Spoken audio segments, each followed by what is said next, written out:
There is a truth most people overlook. Life does not respond to what you want, it responds to what you believe to be true.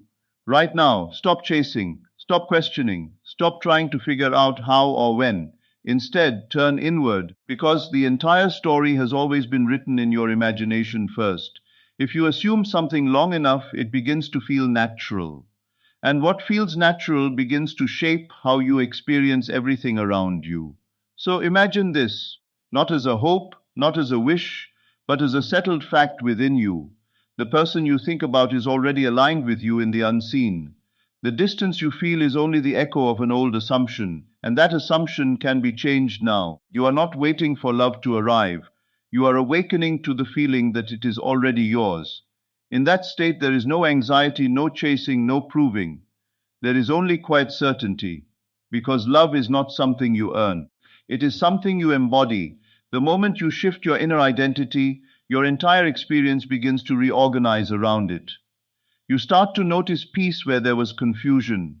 You start to feel calm where there was fear. You start to live as someone who is already chosen. And from that state, your thoughts naturally change. You no longer think from lack. You think from fulfillment. You no longer question your worth.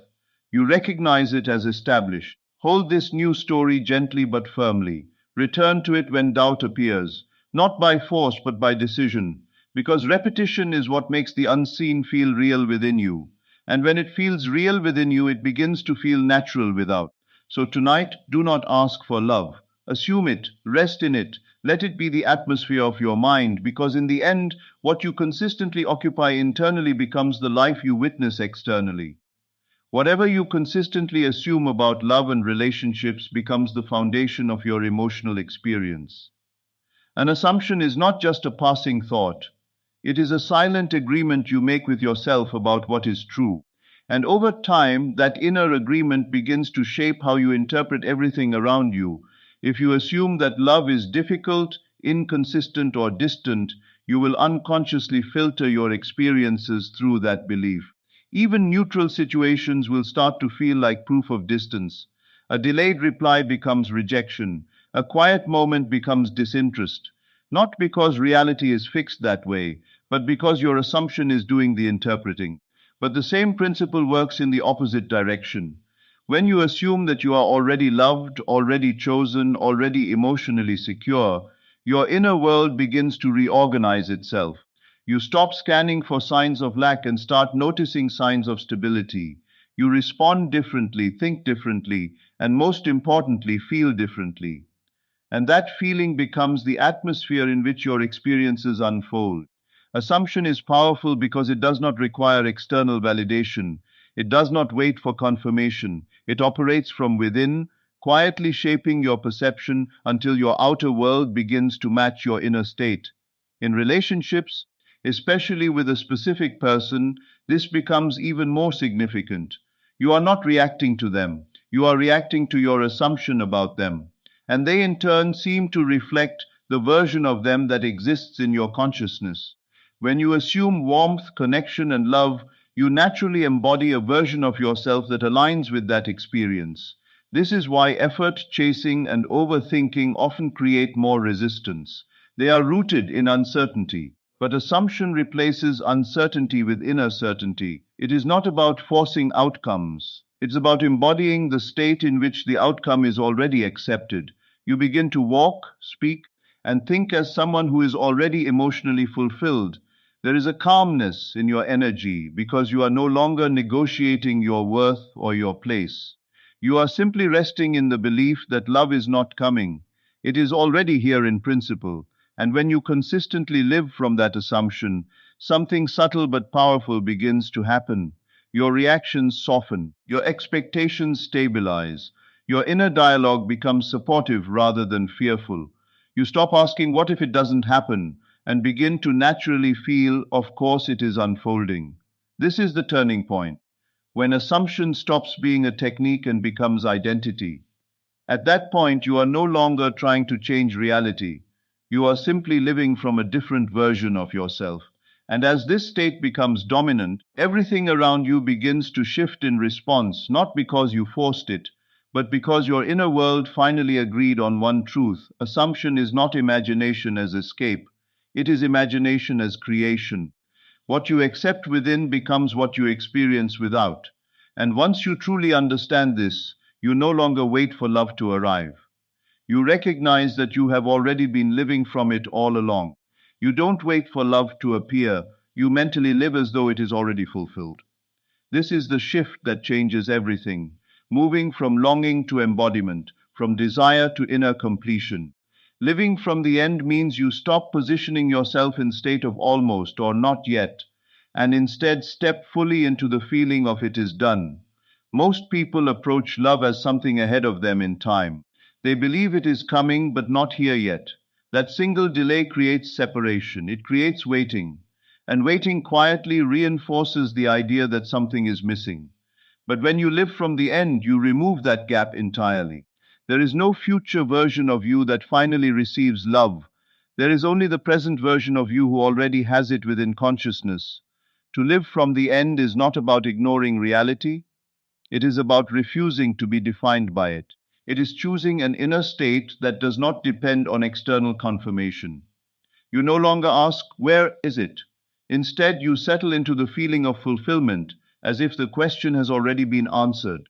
If you assume the end state is already true, being loved, being chosen, being emotionally secure, then your inner world begins to reflect that assumption. You walk differently, you think differently. Your emotional reactions become softer, calmer, more certain, because internally the search has ended. This is where transformation begins, not in action, but in identity. When you live from the end, you are no longer trying to become someone loved. You are expressing the version of you who already is, and this changes your inner conversations. You stop negotiating your worth. You stop rehearsing worst case scenarios. You stop mentally chasing validation. Instead, your mind begins to naturally align with thoughts that match fulfillment, peace, trust, and quiet confidence. Even in moments of silence or uncertainty, you remain anchored in the end. You do not interpret delays as rejection. You do not interpret distance as loss. You interpret everything through the lens of completion. This does not come from forcing positivity. It comes from occupying a settled state within yourself. Living from the end also reshapes your emotional energy. Instead of anxious reaching, there is grounded presence. Instead of fear of loss, there is stability. And that stability becomes attractive not because you are trying to attract, but because you are no longer radiating lack. Over time, this inner shift becomes your natural identity. You are no longer someone hoping for love. You are someone who is aware of being loved. And that awareness becomes the atmosphere of your entire experience. The external world is simply delayed reflection. It reorganizes itself around the version of you that is consistently occupied within. So the real practice is not waiting, not checking, not questioning, but returning again and again to the feeling that it is already complete. And when this becomes your dominant state, life no longer feels like a pursuit. It feels like a confirmation of what you already decided within, because in the end you were never waiting for love to arrive. You were only learning to live as the version of you who already has it. The way you speak and think about your specific person defines how you feel and respond in reality. Your inner conversation is not just background noise. It is the continuous narration that creates your emotional world. It decides whether you feel secure or uncertain, loved or distant, chosen or forgotten. Most people underestimate this silent dialogue, yet it is the most active force shaping their experience of love. Every assumption begins as a thought, but it is your repeated inner conversation that gives it life. If you constantly replay doubts, fears, or stories of separation, your emotional state will naturally follow those patterns. You will feel tension without knowing why, and you will interpret situations through that tension. But if your inner conversation shifts toward connection, reassurance, and emotional fulfillment, your entire experience begins to soften. This is because the mind does not separate imagination from reality as clearly as we think. What you consistently tell yourself about your specific person becomes the emotional lens through which you see them. If your inner dialogue says, "They don't care," your perception will search for evidence of indifference. If your inner dialogue says, "We are already connected," your awareness begins to notice signs of closeness instead. You are always in conversation, sometimes with words, sometimes with feelings, sometimes with silent assumptions. And this conversation is shaping your nervous system, your reactions, and your behavior. When the inner story is anxious, your responses become reactive. When the inner story is calm, your responses become steady. Changing your outer experience, therefore, begins with changing your inner script. Instead of repeating separation based thoughts, you begin to deliberately choose thoughts that reflect fulfillment, not as denial but as direction. You start to speak internally as someone who already experiences love, rather than someone trying to receive it. For example, instead of thinking, "Why aren't they here?" the inner conversation becomes, "There is already connection between us." Instead of, "What if I lose them?" it becomes, "The bond between us is steady and secure." Over time, these new internal statements begin to feel more natural, and what feels natural becomes your dominant emotional state. This shift is subtle but powerful. You stop arguing with reality and start shaping your interpretation of it.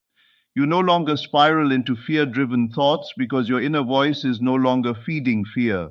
Instead, it reinforces stability, familiarity, and emotional certainty. And as your inner conversation changes, your outer experience begins to mirror that change. You respond differently in communication. You feel less neediness, less urgency, less confusion. You operate from calm instead of lack. This change in energy naturally alters how situations unfold. Because you are no longer reinforcing separation through thought and feeling, the key is consistency. One positive thought is not enough, just as one negative thought does not define you. It is the repeated inner dialogue that creates your emotional baseline.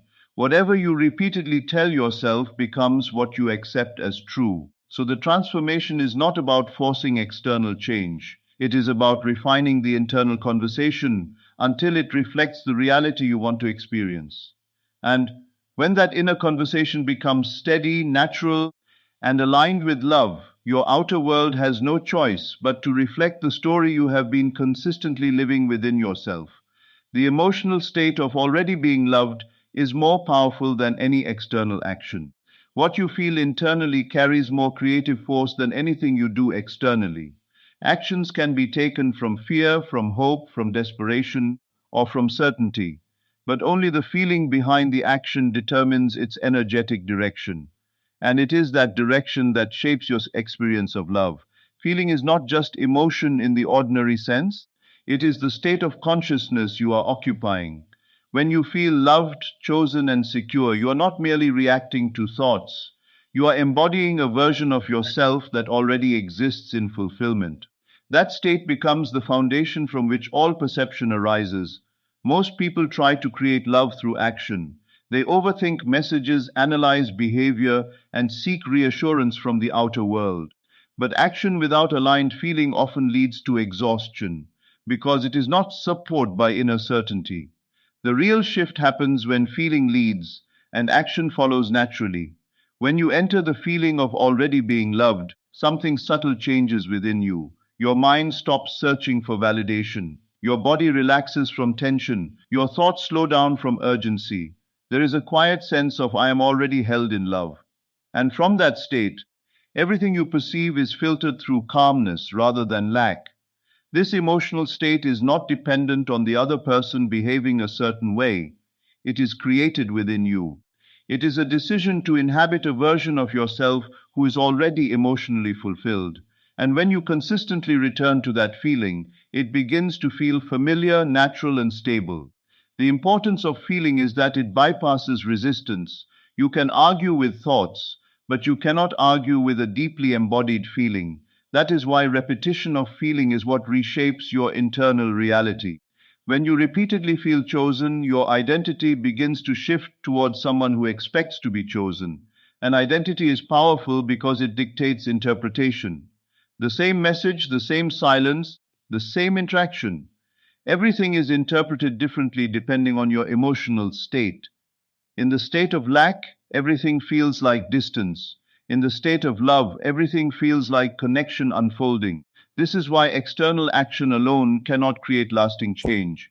Action may temporarily influence circumstances, but feeling determines your baseline experience. When feeling is stable, action becomes effortless. You are no longer reacting, you are expressing. To cultivate the feeling of already being loved, you begin by imagining it, but not stopping at imagination. You stay with it until it feels real in your body, until your mind accepts it as natural, until your nervous system stops resisting it. That is when the feeling becomes your default state, and once it becomes your default state, you no longer chase love, you embody it. You no longer question your worth, you feel it as established. You no longer wait for confirmation, you carry the confirmation within you. From this place, life feels different. There is less noise, less fear, less urgency. There is more presence, more calm, more quiet confidence, because the secret was never in what you do, it was always in what you feel. And when your feeling changes, your entire reality begins to reorganize itself around the truth you have accepted within. The version of that feels chosen, valued, and loved naturally reflects that state outwardly. Your self concept is not just how you describe yourself, it is the inner identity you consistently occupy. It is the quiet belief about who you are in relationships, what you deserve, and how others respond to you. And this inner identity acts like a magnet, drawing experiences that match it.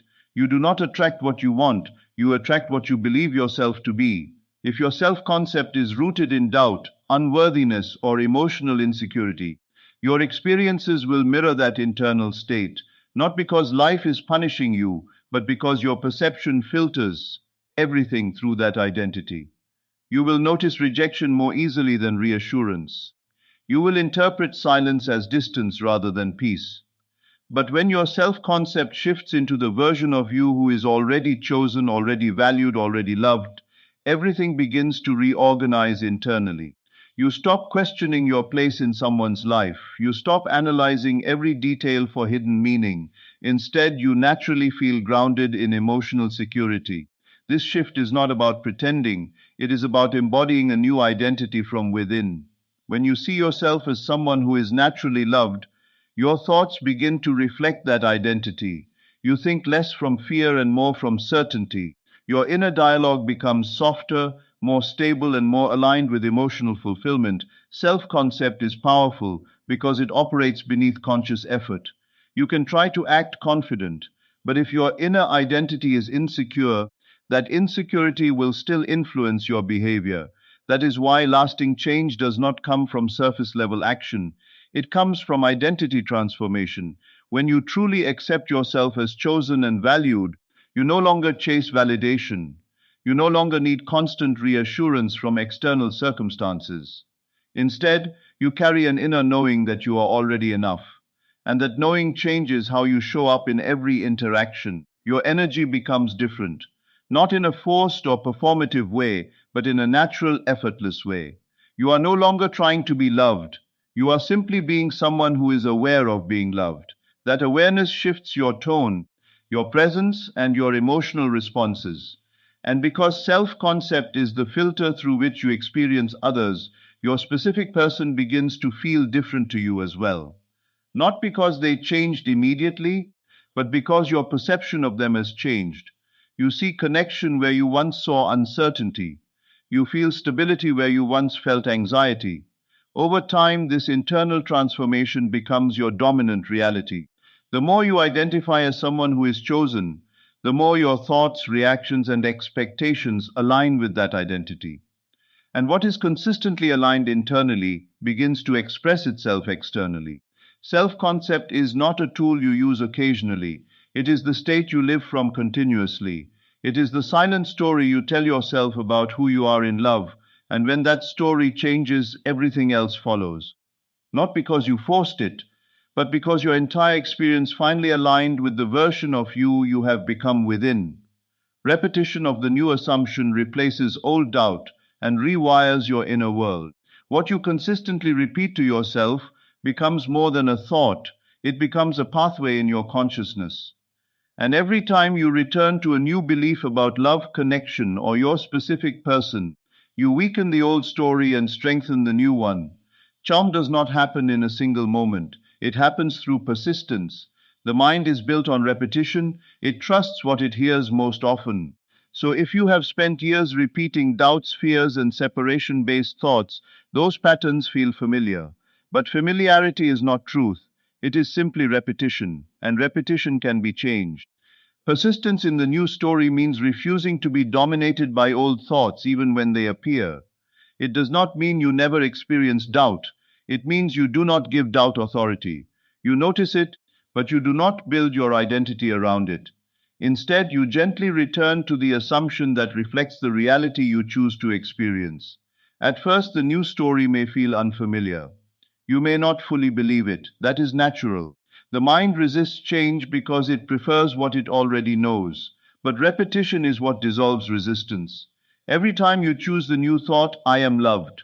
We are connected. Everything is unfolding in my favor. You are carving a new emotional pathway within yourself. Over time, these new pathways become stronger than the old ones. The old doubts still exist, but they lose influence. They become background noise rather than dominant truth. And the new assumption begins to feel natural, not forced. Optimist is not about intensity, it is about consistency. You do not need to overwhelm your mind with effort. You simply need to return again and again to the version of the story you want to live in. Even when your emotions fluctuate, even when circumstances appear unchanged, you remain anchored in the new narrative. This is where transformation becomes real, because what you persist in mentally begins to feel emotionally real, and what feels real begins to shape how you interpret your experiences. You stop reacting from old conditioning and start responding from new identity. In relationships, this means you no longer spiral into old patterns of anxiety or doubt. Instead, you gently bring yourself back to the assumption of connection and fulfillment. You begin to interpret situations through stability rather than fear, and that shift changes everything about how you experience your specific person. Persistence also builds inner confidence, not because external validation appears immediately, but because you are proving to yourself that your inner world is not controlled by circumstance. You are becoming steady within your chosen story, regardless of temporary appearances. And as this inner stability grows, something powerful happens. Your new story stops feeling like something you are trying to believe and starts feeling like who you are. At that point, there is no struggle between old and new. There is only embodiment. You are no longer repeating the story to convince yourself. You are repeating it because it has become natural truth within you. And when persistence turns into identity, your outer world begins to mirror what your inner world has finally accepted as real. Conclusion: in the end, everything returns to one simple truth. Your inner world is the starting point of your outer experience. The assumptions you hold, the story you repeat, the feeling you embody,